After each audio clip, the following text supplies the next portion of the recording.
deserts, the driest places on Earth, covering more than a fifth of all the world's landmass, as dangerous to life as the highest peak or the coldest glacier. But in these harsh and barren wastelands, nature endures. People have lived in the desert since the beginning of time. Resilient and resourceful, they have developed unique cultures and deep spiritual bonds with these arid lands. But the modern world of commerce and industry is encroaching on the desert, claiming its resources, changing the delicate balance of life. Now, more than ever, desert people must adapt to survive. This series tells their story of struggle and endeavor, of humanity's continuing relationship with the most challenging places on Earth.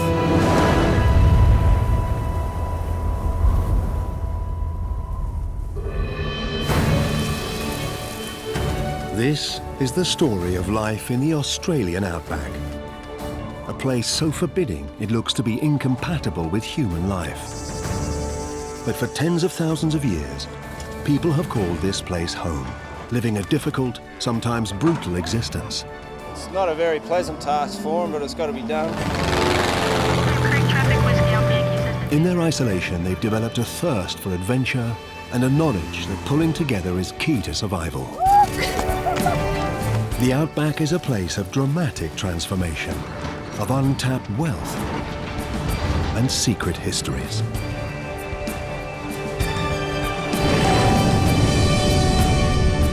Whether braving the elements or hunting for treasure. It's like looking for a needle in a haystack. It takes a certain kind of person to live here. Day or night, the arid lands of the Australian Outback are full of staggering stories of extreme existence.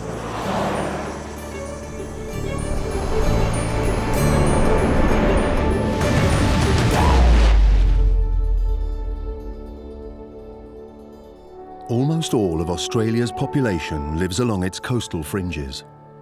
Inland is a vast, arid space where everyone and everything seems to work in a different way. It's first light.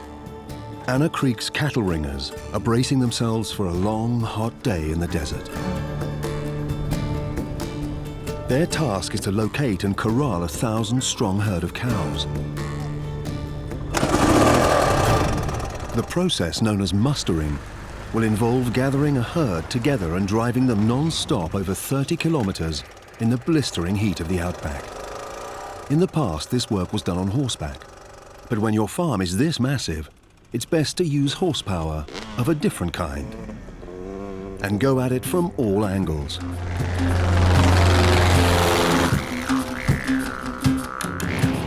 A 100 years ago, the practicalities of managing a farm this size was unthinkable.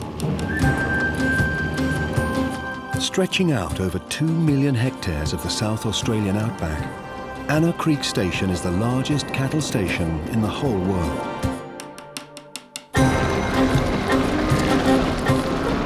Australian cowboys are known as ringers. The head stockman takes to the skies, a shepherd with a bird's-eye view of his livestock. His airborne directions keep his young jackaroos and jillaroos on the right trail. They are his petrol-driven sheepdogs, who find the cattle and drive the herd together. In summer, the temperature can reach 50 degrees. It's like working in an oven. But for cowboy biker Nathan Keogh, sweating it out is just part of the job. An old fellow once said to me, they're no different to people. If someone just woke you up one morning and said you got to walk 30k today, and you had someone behind you poking you with a stick trying to make you jog that 30k, well, you're probably only going to get about 10k, and then you're going to sit down and want to have a rest. So that's where you've got to sort of think like a cow, which is not that hard, really. You know, they just treat them how you sort of think that you'd like to be treated if you were in their situation.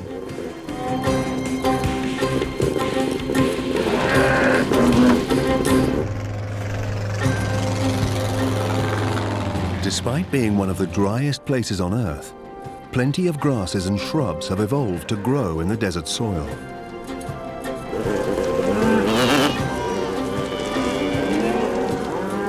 By constantly roaming around the enormous paddocks, the cattle find enough food to thrive and keep the farm in profit. They're the money-making machines that sort of keep me employed pretty much, so you've got to look after it. The Santa Gertrudis breed is known around the world for withstanding hot, dry environments. They're also unfussy eaters and can graze on almost any vegetation they find. The young jackaroos and jillaroos come from all over the country to work on the station, but it's a grueling existence. For newbie Sophie Evans, it's a tough learning curve. No, it's, I don't know, probably 30-something degrees. And it's hot, especially on the bike because it's really, really hot. Like, the engine gets hot quickly, so yeah, sitting on a hot bike in the hot sun doesn't help very well. The reason I came here was because of isolation. Freedom, basically. Just being out here, doing the work is freedom, basically, because you've just got so much open spaces. Like, it's unbelievable how big it is. Apart from Antarctica, Australia is the driest continent on the planet, with desert claiming almost 1/5 of the mainland.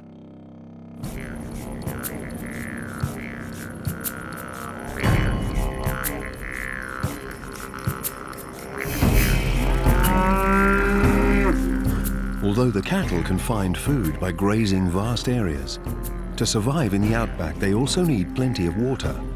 And in this sun-baked land, the skies don't supply enough.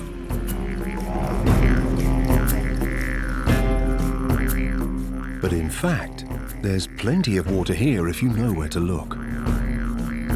Beneath the earth, there's a geological phenomenon, an immense subterranean body of water.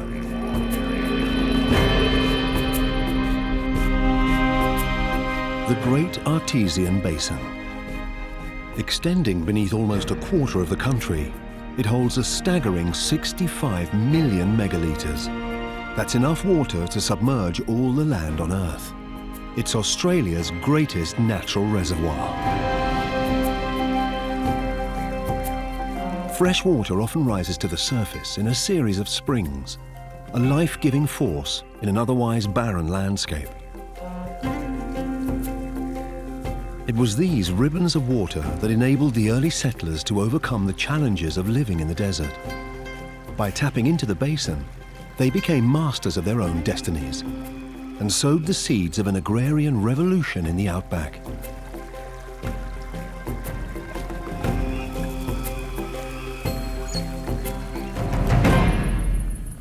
With their cattle safely penned, the ringers turn their minds to tomorrow, when they will be branding and preparing the herd for market. That is, if the weather holds.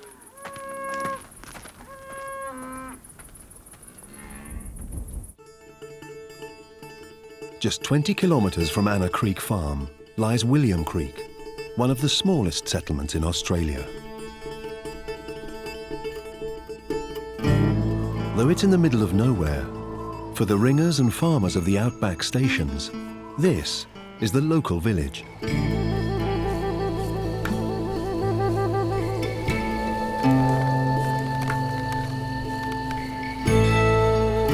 With a permanent population of just 3, it also boasts one of the most remote pubs in the world, the William Creek Hotel.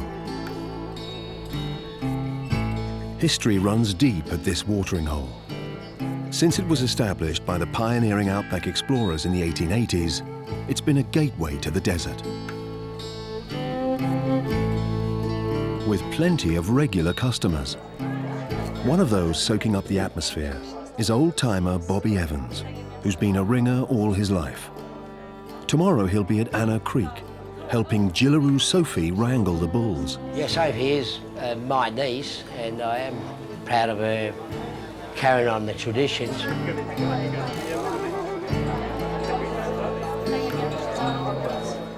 To Bobby and his friends, this place is much more than a pub. William Creek Hotel is the heart of the community. It has been all my lifetime. With walls festooned with decades of memorabilia, the pub is a museum of times gone by, chronicles of mateships and a few rowdy nights.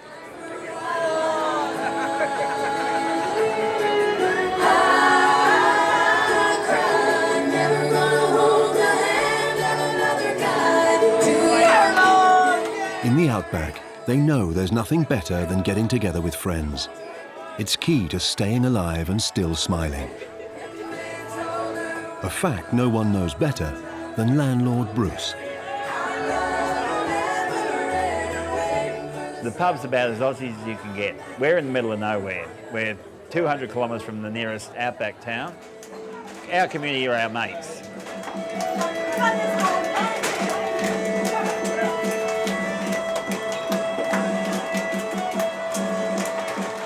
Every fortnight, the William Creek pub receives its regular supply of food and grog.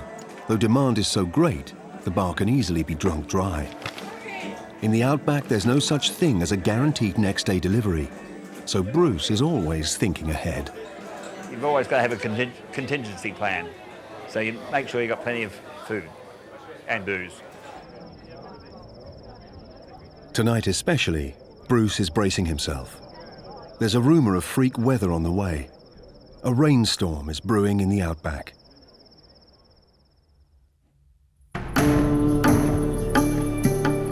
Despite the forecast, at Anna Creek Stock Camp, the ringers are preparing for a brutal day of cattle wrangling. With rain on the horizon, they'll have to work faster than ever to get the job done. But to rush things is risky. One slip of the finger can end in disaster, as Nathan knows. I lost them in a machine about 1996, farm accident.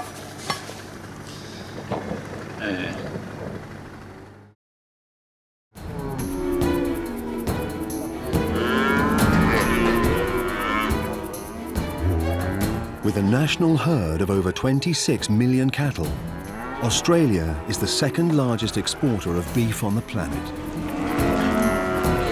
To get this much meat to market, the Aussie cowboys do everything on an epic scale. It's a brutally effective process.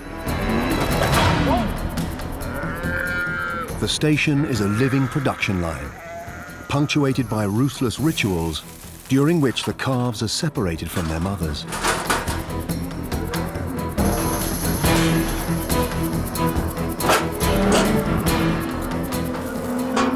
Yeah, mark here, that identifies the beast of this property. That there's an age mark. It's just a number tag, so it says it's branded this year. The smell of burnt flesh and cries of distress fill the air. But for the young bulls, there's worse to come. Any male calves that come through, they'll get castrated. It's not a very pleasant task for them, but it's got to be done. Finally, Bobby arrives to give his niece Sophie some urgently needed help, managing the bigger, more dangerous cows.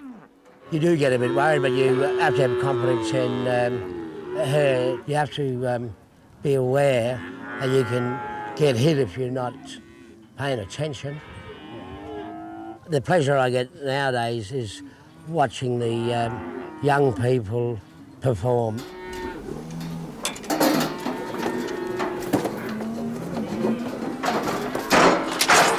Dehorned and finally market ready, the beasts are prepared for the next stage of production, a one-way trip out of the desert.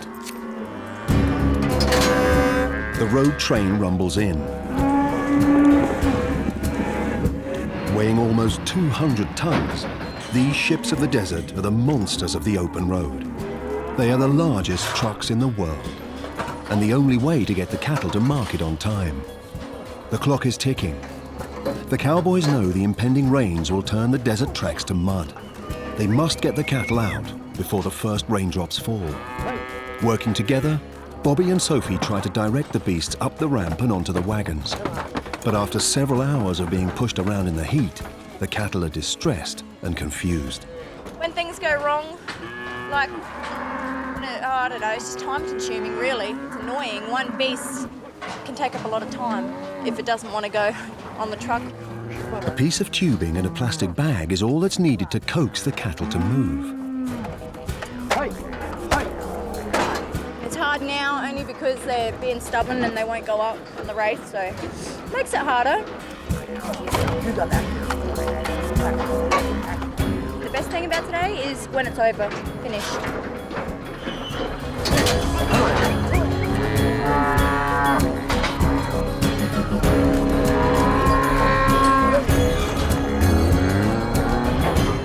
Some animals prove more difficult than others.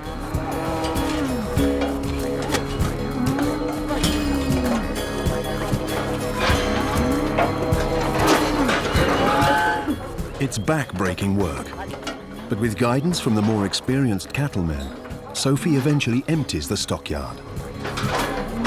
At last, the road train gets on its way. They've beaten the rain.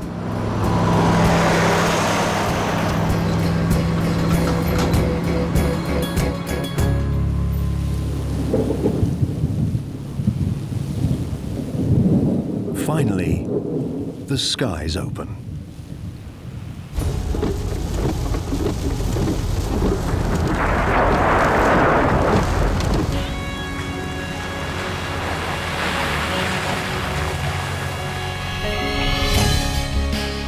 At the iconic Uluru, or Ayers Rock, the seldom-seen sight of rainwater heralds a spectacular beginning to the water cycle in the Outback.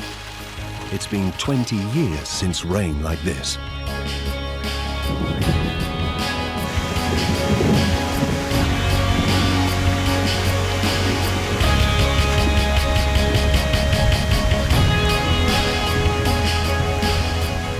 Though wondrous and vital to desert life, the rains spelled disaster for Outback driving.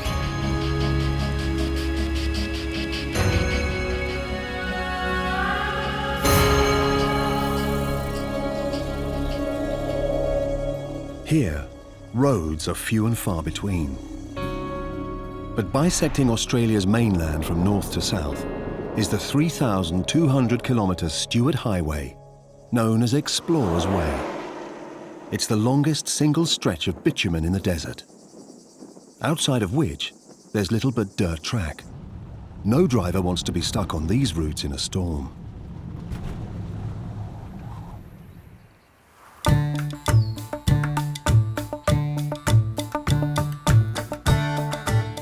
Almost 1,000 kilometres southeast of Uluru, at William Creek, the rains have not yet arrived.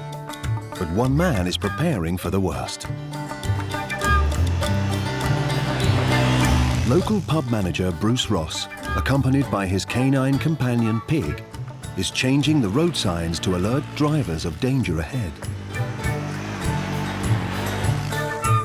Although right now it's safe to travel, when it rains out here, it happens fast. Suddenly the roads become a muddy mess. Anyone ignoring Bruce's warning will be slapped with a big fine. Yeah, I am king of the road out here, really. I suppose it gives you a bit of power. The danger for drivers is not just getting stuck in the mud. Once the rains pass, the churned up tracks set rock hard in corrugated ruts, making them a potential death trap.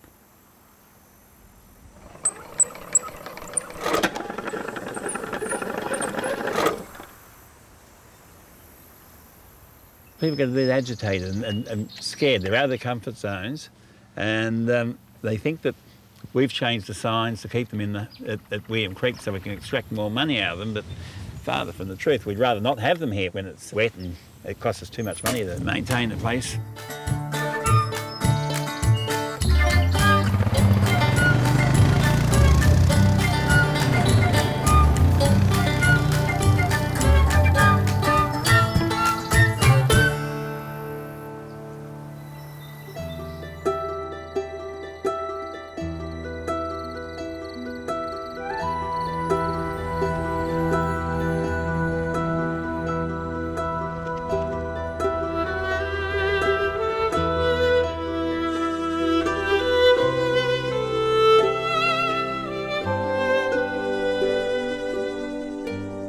With the roads now closed, there's only one way to traverse the desert. and it takes a special kind of person to do it. Pilot Tay Shepherd has a long day ahead. A former champion surfer, a few years ago she left her life on the coast to live in the bush. I never thought I'd find myself in the desert out here, particularly because the whole of my life I've been living basically alongside the beach. So I didn't expect that I'd be living and working in the desert and actually really enjoying it. In this remote region, desert-based aeroplanes are so much more than a way of getting from one township to the next. I think aeroplanes are definitely the new camels of the desert nowadays. We use them for everything out here now. In the airport departure lounge come gift shop, old pictures on the walls are testament to the Victorian pioneers who arrived here by horse, camel and rail.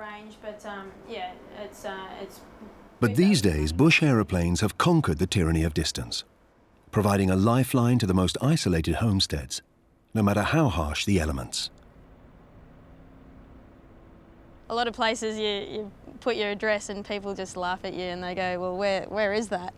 So you have to explain to them. We don't even have a postcode here, so, so it makes it hard to even explain to them.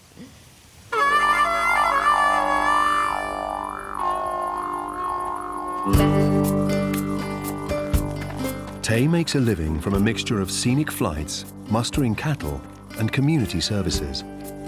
In these remote parts, the mail is usually delivered once weekly by road. But with rain on the horizon, Tay is lending a hand.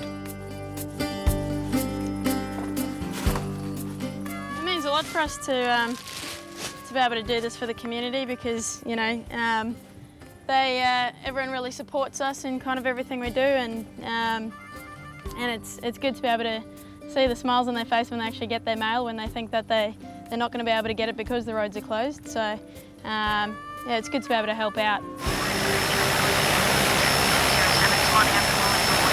We'll be conducting a left-hand turn, climbing 1,500 and tracking westbound Pedy Creek Station.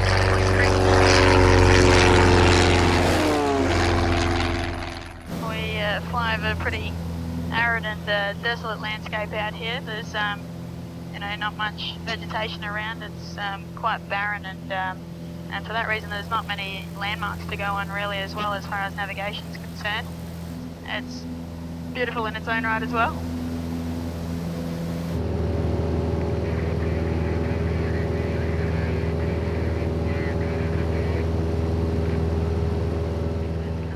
One of the great perks of being a desert pilot is the view from the cockpit. Today, on the mail run to Anna Creek Station, Tay is flying over one of the most spectacular vistas in the desert. This is Lake Eyre. In the heart of the Outback, in an area where it hardly ever rains, it's the largest lake in Australia. Lying 15 meters below sea level, Lake Eyre is the lowest point on the continent. This saltwater expanse is formed by rains flowing from all over the desert into the largest drainage basin in the world. It's an incredibly rare spectacle. In the desert climate, most of the rain that falls evaporates before it reaches the lake. In the last 150 years, Lake Eyre has only been full 3 times.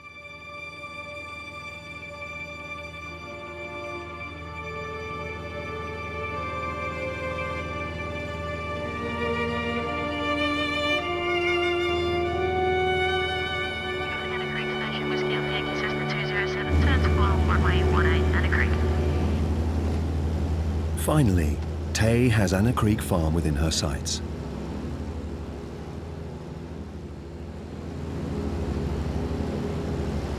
It's a bit different landing on, you know, dirt runways compared to the bitumen that we've got back at our main base.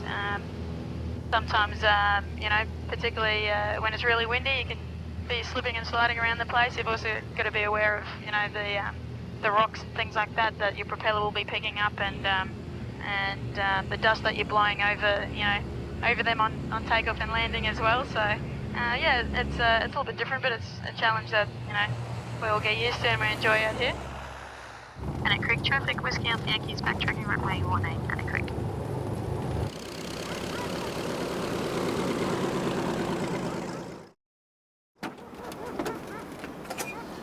As well as delivering the mail, Tay also collects parcels to go.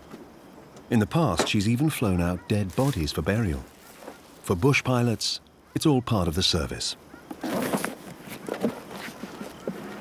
It's definitely a privilege to be able to go to and from each property and being able to go from one town to the next and say good day to everyone. Everyone else is so remote, and you know, their only means of keeping in contact with people are, you know, over the phone or by email or something like that. So for us to be able to fly in and drop in for a cup of coffee, you know, sometimes brightens their day as well. What else have you guys been up to?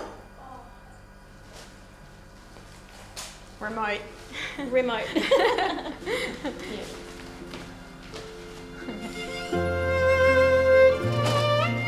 Tay knows almost everyone within the 500-kilometre radius that she flies. You meet people once out here and you'll remember them forever. Everyone ends up becoming great friends, great mates out here, because they become your extended family as well.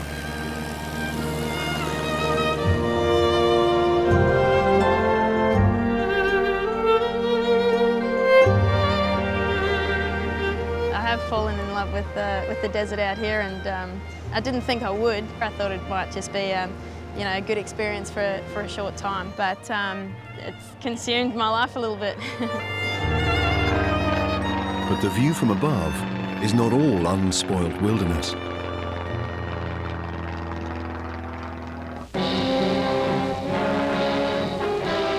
They are digging for atomic energy, these men and machines, at a uranium mine known as Rum Jungle in North Australia. The shovels can take 7 tons at a mouthful.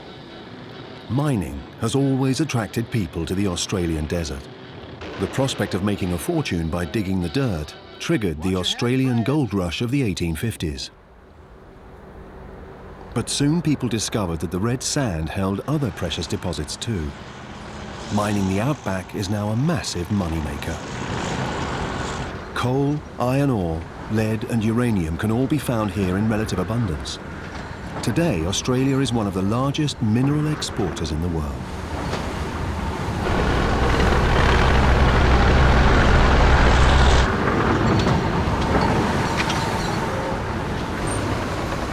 But extracting on this scale is a complex, resource-heavy process that requires vast quantities of the desert's most precious commodity.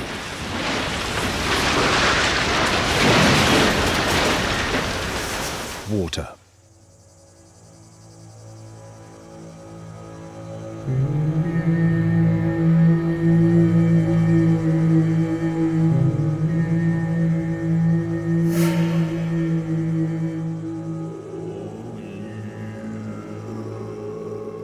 Behind this barbed wire is one of the biggest pumping stations on Earth, extracting subterranean water from the Great Artesian Basin.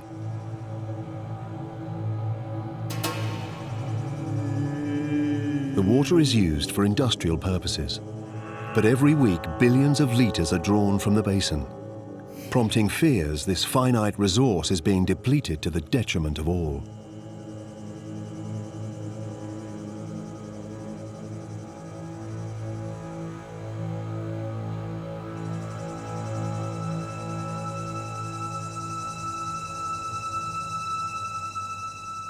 But not all mining in the desert happens on an industrial scale. And sometimes it's accidents of fate that yield the most handsome profits.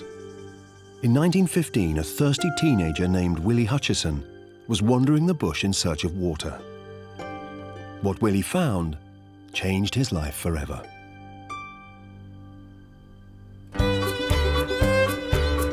A new chapter in the story of the Outback began. Today, on that spot where Willie found treasure, stands Coober, Pedy, a thriving town and a melting pot of cultures, where everyone shares a common passion, the love of the opal. Coober, Pedy has a quirky charm that's made it a popular location for a number of Hollywood films, remnants of which still dot the landscape.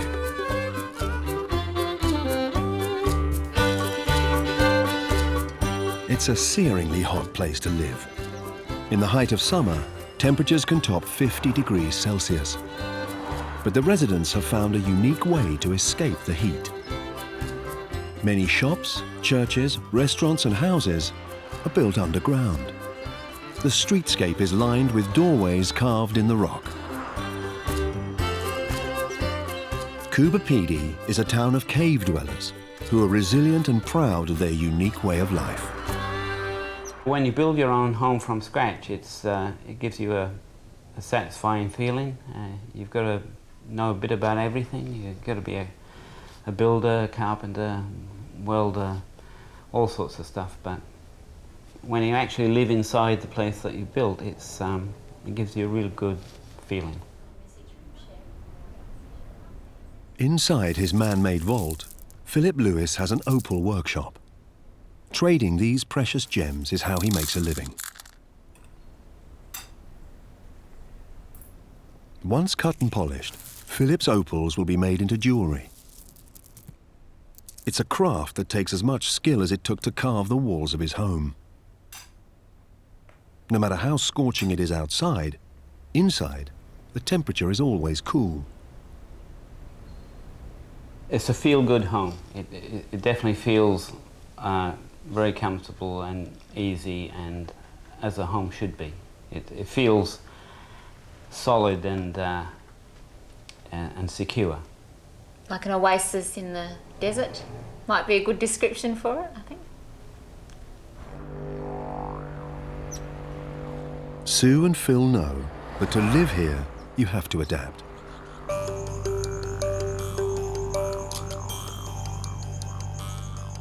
It seems that with a little Aussie determination, there's nothing that can't be done.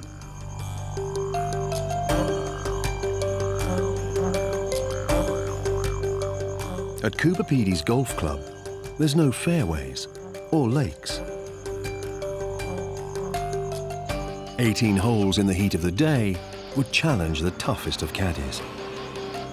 But when the sun sets and the temperature drops, this sporting venue comes to life. It's a serious club that's affiliated with St Andrews in Scotland, though playing golf in the desert means bending some rules.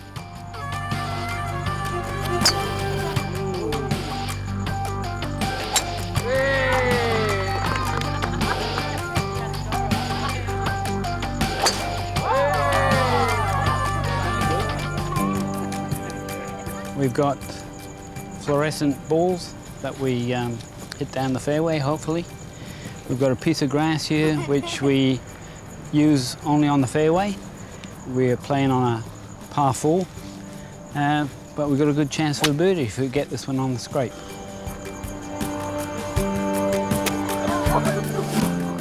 While the miners' headlamps come in handy, glow sticks provide improvised lighting for flagpoles. With a bit of know-how and desert spirit, the club members have turned this into one of the most popular sports in town. Number one, there's no sun, so it's quite a nice evening. There's no flies to bother you. And it's comfortable, you know. You're still playing golf, you're still hitting the same shots. And, you know, you've got good company and it's a nice evening out. Usually, golfers dread the bunker. But here, even on the green, there's nothing but sand.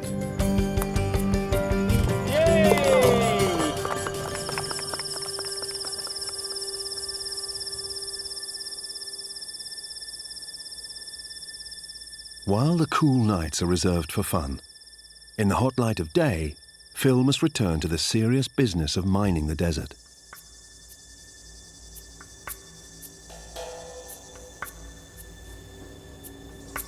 Here, the landscape surrounding the edges of town is dotted with mounds, scars left by previous miners.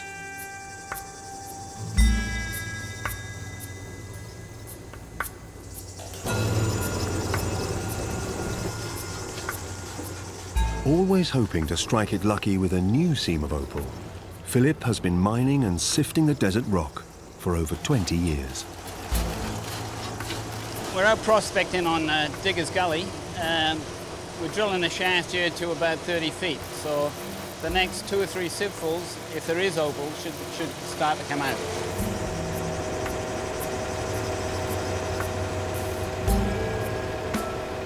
The son of a Welsh collier, Philip knows that though his prospects of striking it rich are slim, it's a better life than his father ever knew. My father came up here once and he looked around at what I was doing and he said he'd like to have his life over again and he wouldn't go down a coal mine again. He'd be out here looking for opal. Today, Coober Pedy is the opal capital of the world.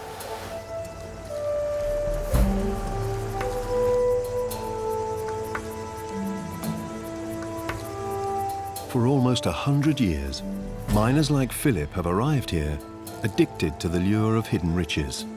But lately he's hit a barren patch. Yeah, well, it's just like an everyday lottery. You're hopeful that there's a bit of colour that comes out that gets you all excited and fires you up for the next couple of shafts.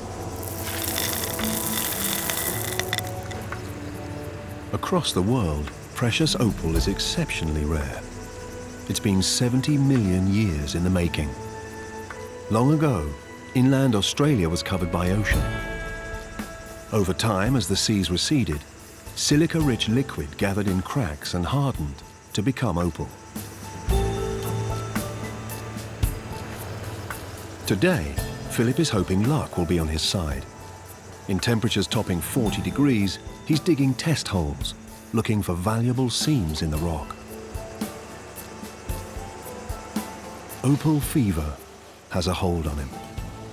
You get up in the morning, you go out prospecting, you never know what you're going to find. I could drill up a big piece of opal that could be worth thousands, any shaft, any time. I love being out here looking for it. It's like looking for a needle in a haystack, and you get such a buzz when you do actually drill up a bit of colour. You get very excited and there's nothing like it.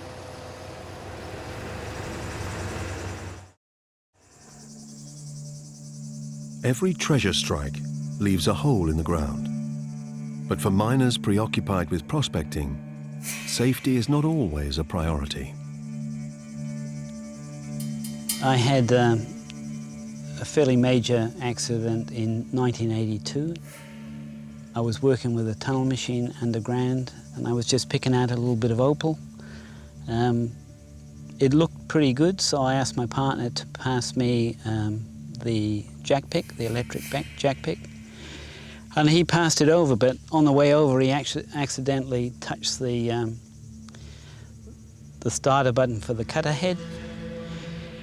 One of the teeth caught into the back of my shoe and both my legs got dragged underneath the cutter head, and it pushed me down into the ground, but it also tore away at my legs. So I was pretty well chewed up. I felt my legs, both ankles were badly broken.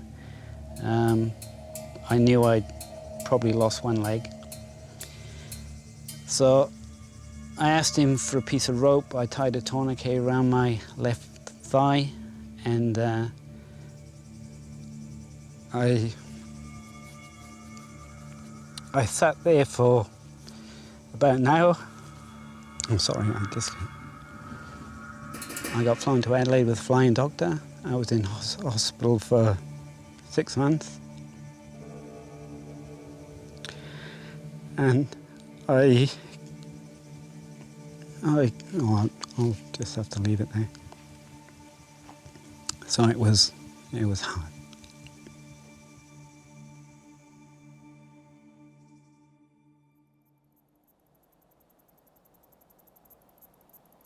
Philip lost his leg and spent more than a year learning to walk again.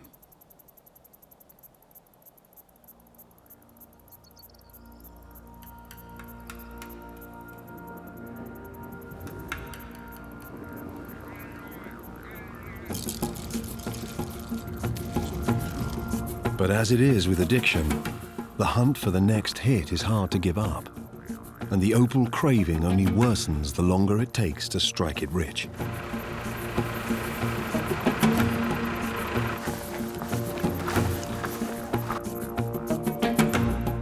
Philip has set his sights on a dusty trench that he's been prospecting for months, but which has not yet yielded any treasure.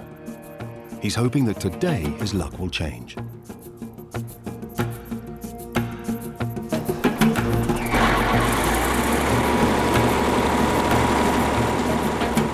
Usually happy to be working alone, Philip has teamed up with fellow miner Ashley, knowing that many hands make light work.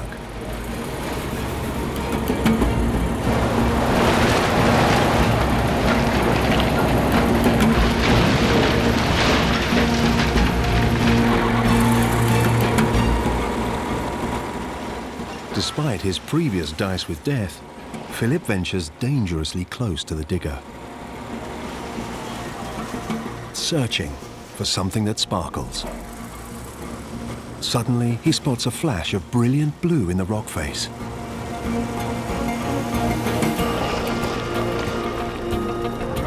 Ashley? Hey! Trace?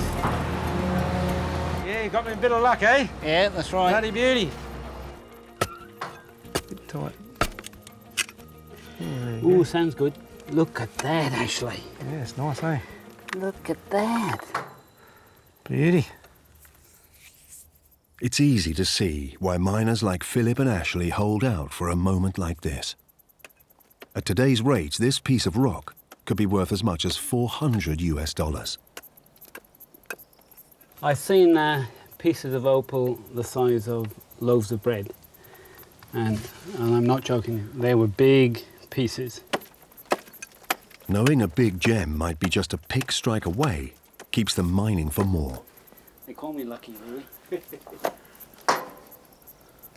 It's the excitement of seeing that sort of colour, and it never looks better than when it's in the wall. You know, when you see it and you realise that, you know, 70 million years ago that this stuff was put in the sandstone, and yet it's just so fantastically beautiful. It's a stunning stone, and you just can't. Once you get addicted to it, you can't stop.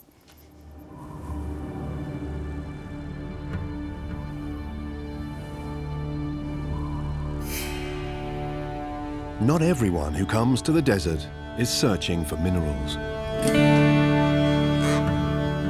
For some, the emptiness of the Outback is its greatest virtue. This is Woomera Rocket Range, a missile test site built in the dry desert void. Land-to-air missiles can be fired here with little risk of injuring anyone below.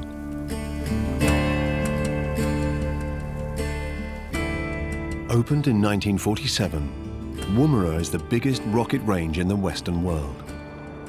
Extending over 127,000 square kilometres, it covers an area almost the size of England and is still operational today. For over 50 years, rockets, missiles and other ballistic weapons have been blasted skywards.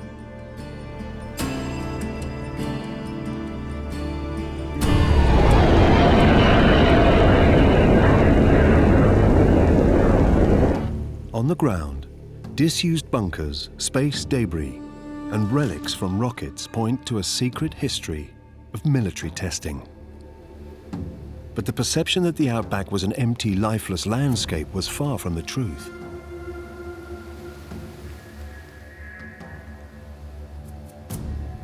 For over 50,000 years, Australian Aborigines have lived deep in the desert. No one thought to ask their permission before testing at Woomera began. The native population had to simply live under the rocket paths. And much worse was to follow.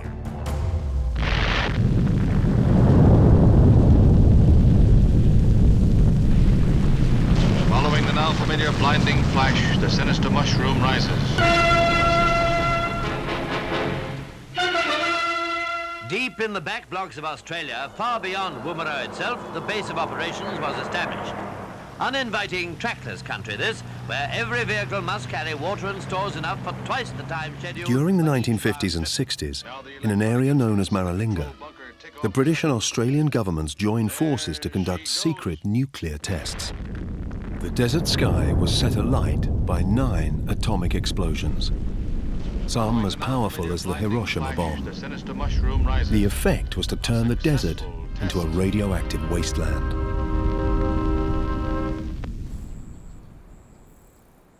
Australian Aborigines who'd lived on the land for millennia were forced from their homes.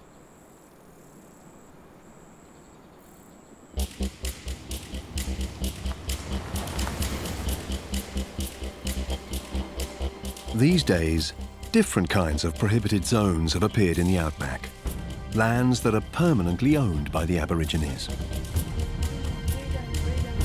Almost 1,000 kilometres north of the bomb sites at Maralinga is Pukacha, a designated Aboriginal homeland where Indigenous Australians have the freedom to practice their ancient traditions. Today, Silvana is out hunting. In the outback, there's all kinds of bush tucker to be had.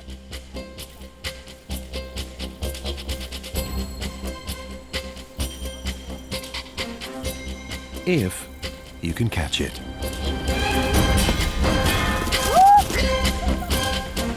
In the past, hunting was part of survival. But these days, Silvana is after the thrill of the chase. Hunting banyan ko nyak. Min merak. O palo yan ngananan ko pa. Panya ka panya. Kuli panyela ranyang ka. Ngala kuli ranyang ka palo yan tin kaya pakalal pa. Nginda kalolo marlo. Unfortunately for the women today, the goanna is fast food.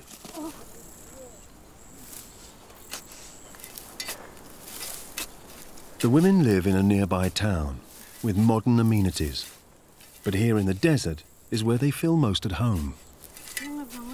Wan puting ka nyura nyana koka nga munawal jawin kinga nyana uro nyala rungura uro ngala nyana banyak tahu nanggo ya puting ka kuji pada banyak ilang ana bangarani puting ngura pokol barar.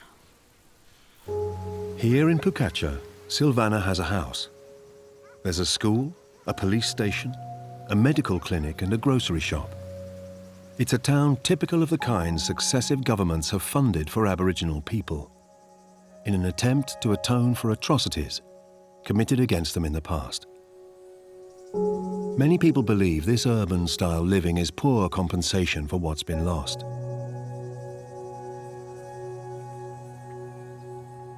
In the land of the so-called fair go, Australia still has a long way ahead to fix a great social failing.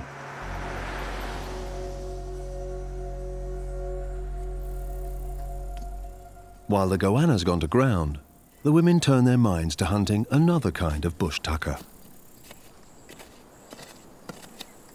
Ngana na mukurang mako ngana na rawa mukurang pe an ko jako mako jawan jako ngal kon jako minang puyul pe kala minang malang ko juparan ko pe mala pulka yelal pe mako. Exclusive to the outback, the witchetty grub is the larva of the ghost moth and a staple of the Aboriginal diet.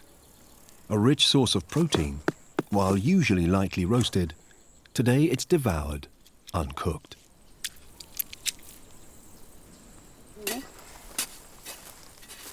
Suddenly, the main course is back on the menu.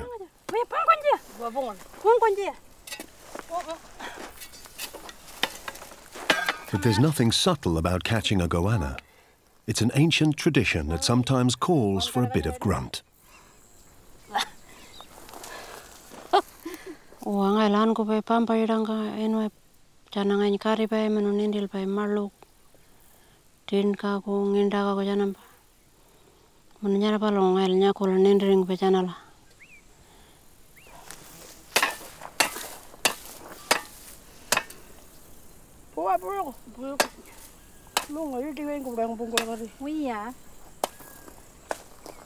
Munangai ko chichi kulo dan nindino ka palo janam pe ngula pe waljang ninding kala nyan kuka kanam ngai luya nganya geno e palo jana penya ngula ben palo jana waljang nyan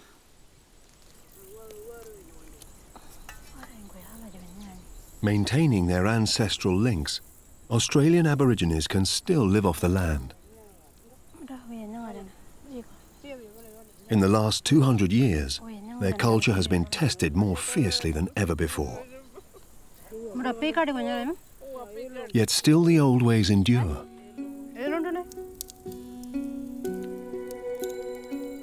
The ancient traditions hold fast. They are true survivors in an ever-changing desert.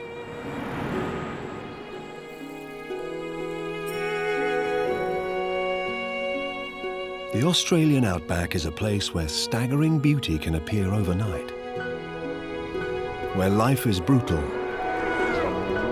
and the rewards can be great. For millennia, mankind left only footprints in the sand. But now, in the race to unearth its wealth, the desert landscape is being transformed, signaling the beginning of a new age in the story of the outback. In the past, humans here lived in harmony with nature.